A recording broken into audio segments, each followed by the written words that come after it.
Good morning, grade 5, and a warm welcome to the English class. Well, children, last week there was some problem with the connectivity. So that's the reason why I'm just repeating the text again. So, those of you who did not connect. So, I'll just rush through, children. Please pay attention. Okay, children.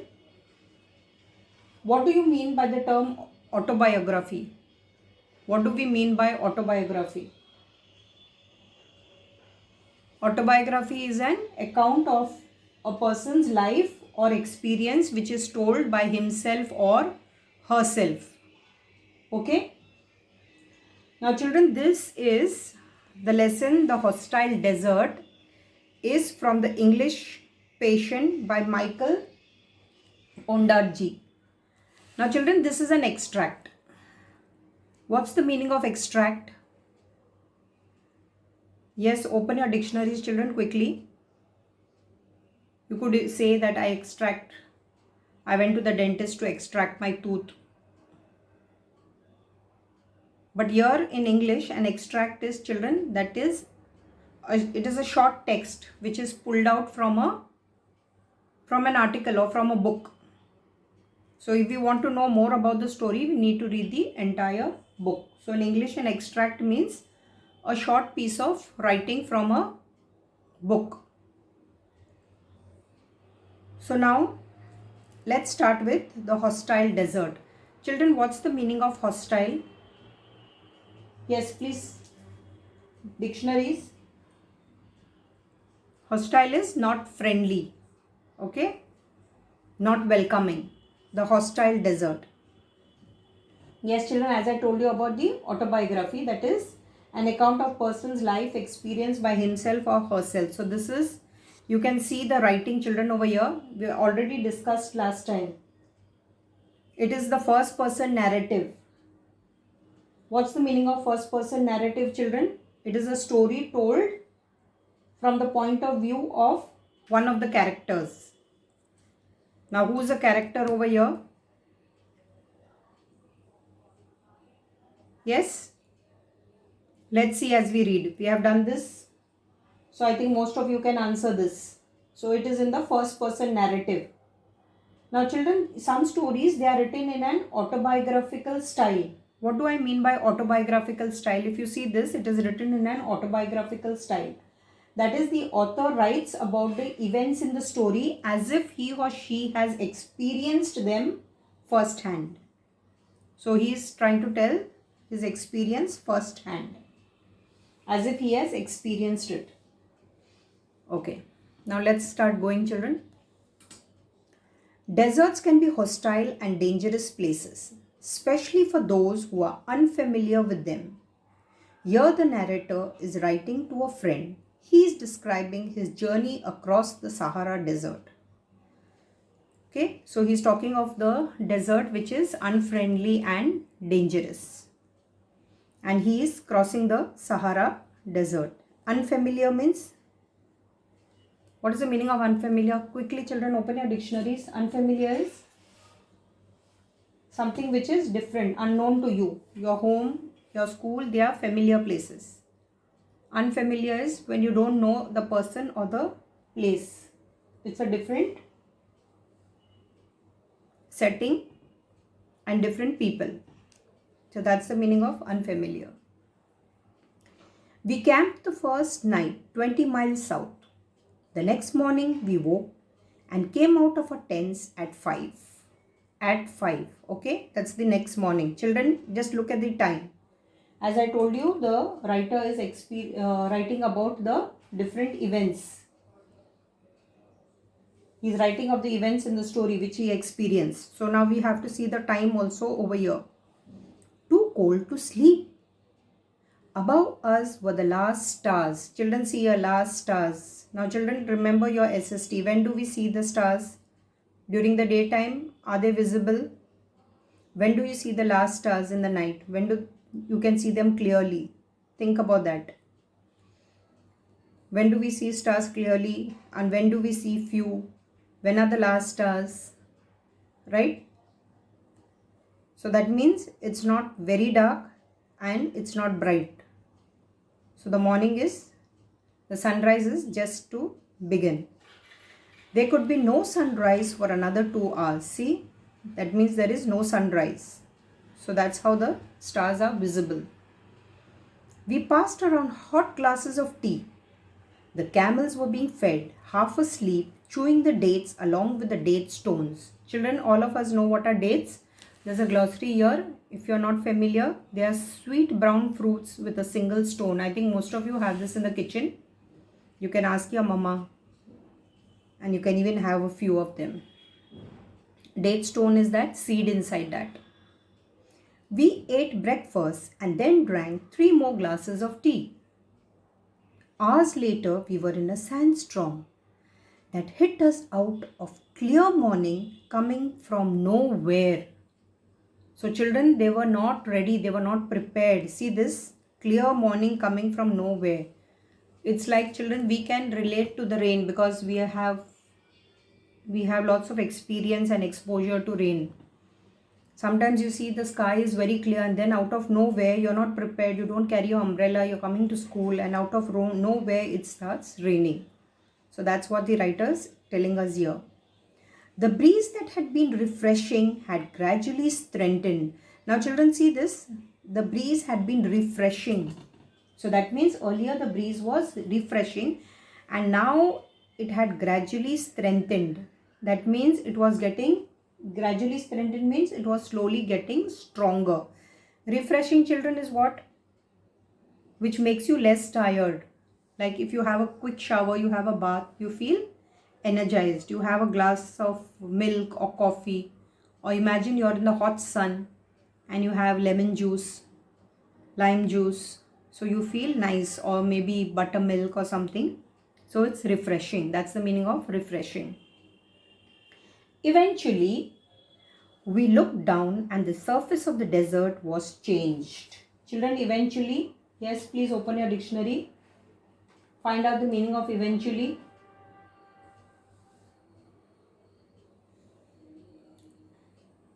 Children, what does he mean by saying, and the surface of the desert was changed? Children, experience yourself in the rain, no? When you see the raindrops touching the surface, that is touching the earth or touching the road. So then you start getting the smell of mud. You can feel the wetness. So that's what he's telling here. So that means the desert surface has changed. Now what has happened here? Let's see what happens in a sandstorm in the desert. Pass me the book here. Now he's talking about a book about the other author. Hassanan Bey's wonderful account of such storm. So here is another person who's describing what's a storm. Now let's see his description, children. It is as though the surface were underlaid with steam pipes with thousands of orifices through which tiny jets of steam are puffing out. Children, these are words which are highlighted. Underlaid is built with something underneath it, and orifices is opening. Here it is our nostrils. Okay, so that's the orifices. The sand leaps in little spurts and whirls. Children, spurt is what? What are spurts? Spurts is a gush out in a sudden, in a sudden force. Sometimes you're walking down the road and you see water gushing out. Okay. So that's the meaning of spurts. And what is whirls, children? You know whirlpool machine, whirls. So whirls is move or cause to rapidly move round and round. That's the meaning of it. Inch by inch, the disturbance rises as the wind increases its force. So now the sand has started rising. As the wind is rising, the sand has also started moving. It seems as though the whole surface of the deserts were rising in obedience to some upthrusting force beneath.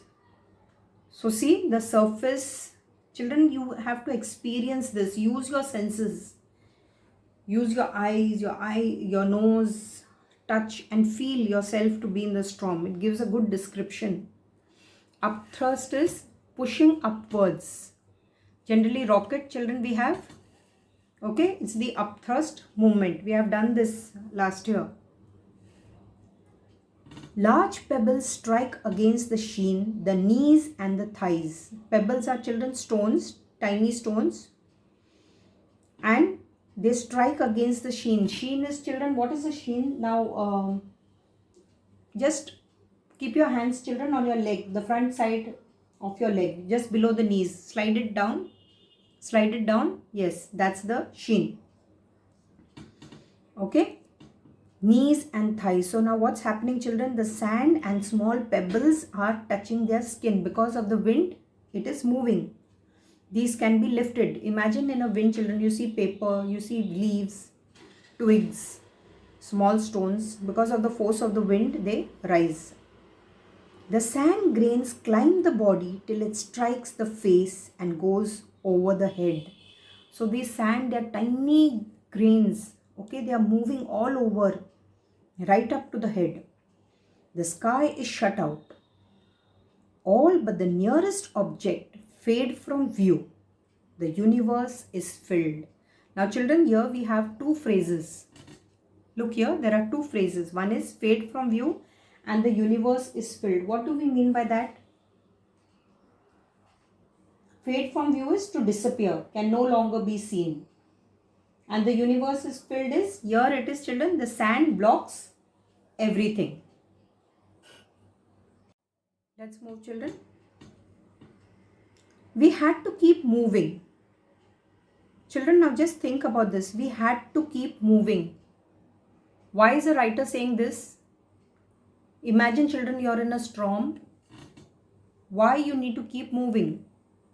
Pause the video and think. If you pause, sand builds up as it would around anything stationary and locks you in. So what's he saying? Things which are stationary in the desert, like trees and all. So what happens is, the sand will cover you and you will be locked. So that's the reason why you need to keep moving. The sand covers everything in the desert. The storm, because of the storm and because of the wind, so everything is covered. So even if you stand there, you will be covered with sand and you will be locked in. You will be lost forever. That's what the writer is saying, trying to tell us. So that's the reason why you need to keep moving in a sandstorm. You can't be standing, right? A sandstorm can last 5 hours. Even when we were in trucks, in later years, we would have to keep driving with no vision. Children, read this again. Even when we were in trucks in later years, we would have to keep driving with no vision. See the time, children, over here. As I told you, the writer is talking about events in the story where he has experienced it firsthand. Now children, stationary. What's the meaning of stationary? Yes, this is simple, not moving. No vision is where you can see, sight. And no vision means you can't see.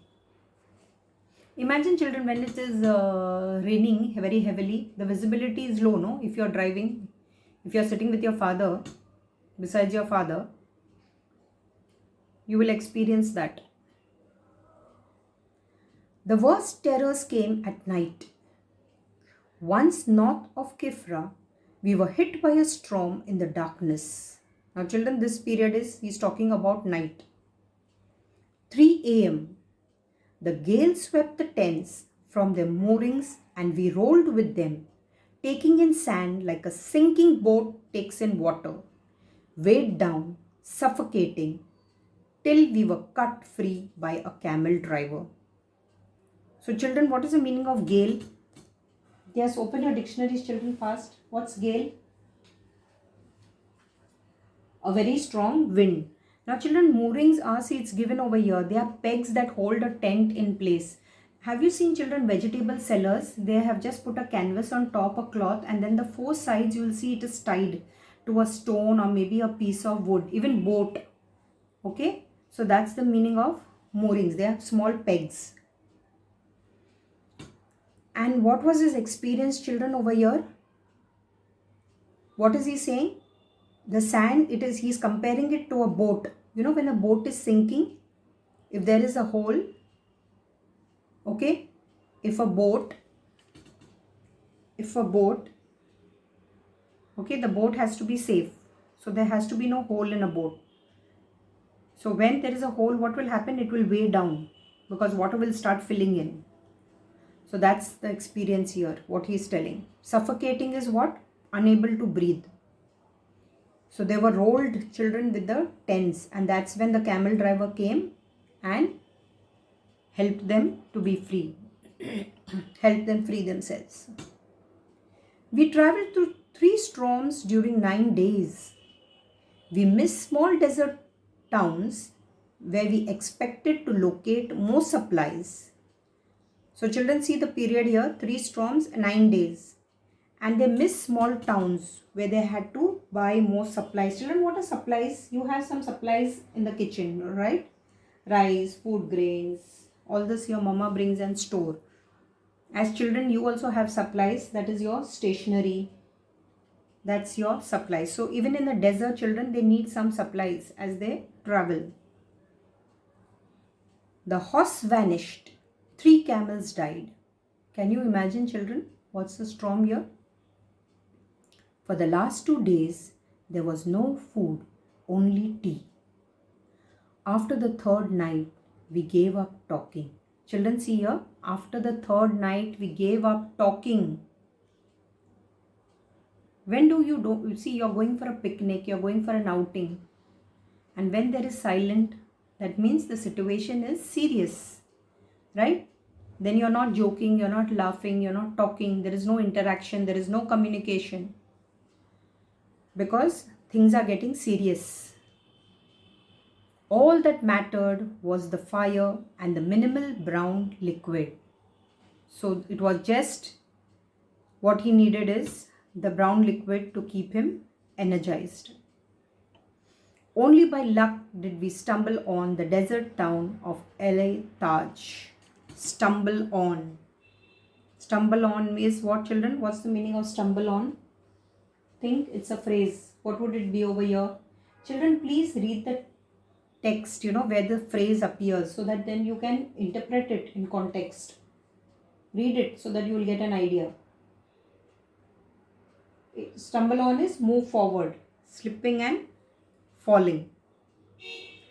So children, I quickly have done this lesson because I've already done it before. So what you're going to do is, children, please read the text, pick out some phrases and try to experience, children, what exactly is the writer telling us? How is he described? Did you think, children, the description of the storm, did it help you to understand what it would be like to be in a sandstorm? When you read it, children, start feeling it. That's what I said. When you read English, a descriptive narrative, you need to use all your senses, the eyes, ears, nose, and you can actually feel yourself to be in that storm. Look at some of the phrases, children, which will tell you. You are lost forever. See this. You are lost forever. See some words. Terror. He has used terrors. Taking in sand like a sinking boat. So you can, all these, children, you can imagine. Now what you're going to do, children, is you'll do the word check, the phrases. As I was explaining, children, I told you about the phrases. Now I'm not going to write it separately because I want you to be independent learners and good listeners. So please give it a try, pause the video and write the phrases and the meanings. After that, children, you will do the comprehension. This you can easily solve. The B1 we will discuss in class, so that's why you need to read the lesson. C also we will discuss in class, but for this you need to read the lesson.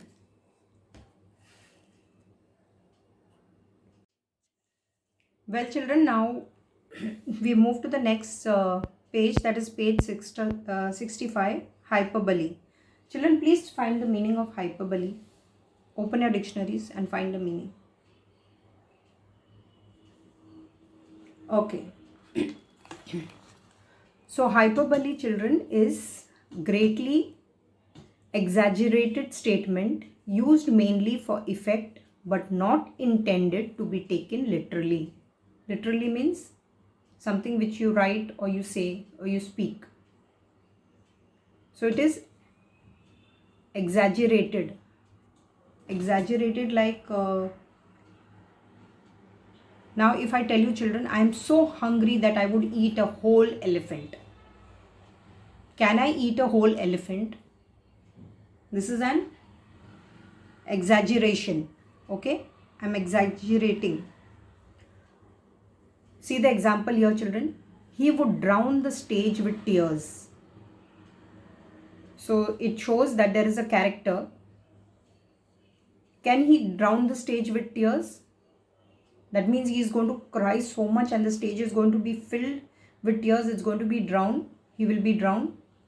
Or the characters there standing on the stage will be drowned. No. Okay. So that's what is the meaning of hyperbole. Now children, hyperbole is, you can use this, it can be used as simile, metaphors and idioms. The figure of speech, what we have done earlier, it can be used. You can use this in your writing. But children, remember, when you use it in your writing, don't use it too often. Like too much, if you use too much of exaggeration in your text, when you're writing, say, a story or something, okay, then it will reduce the impact of the piece of writing, because people will start doubting the reliability. They'll think, is it really truth what is the writer saying, or what he or she has written. So you can save it for special occasion, just to give that effect, like an exclamation mark. Children, I told you, in writing, every time we don't use, yes, you can use exclamation mark to show in your piece of writing, but not too much. Same way with hyperbole. Okay.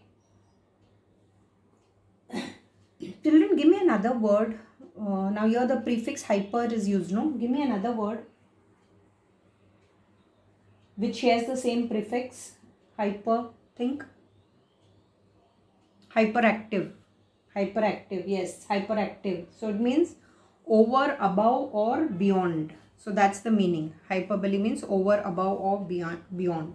So be careful, children. As I told you, use it occasionally. Avoid overusing. That's what they have told us over here also. Okay, now children, see the first one. Rewrite these statements so that they are less exaggerated.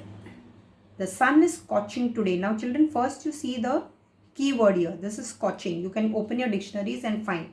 Scorching means very hot, like you're burnt. Scorching is used, when you're burnt. So what's the meaning of it? What would this sentence mean? The sun is very hot today. Okay, the sun is very hot today.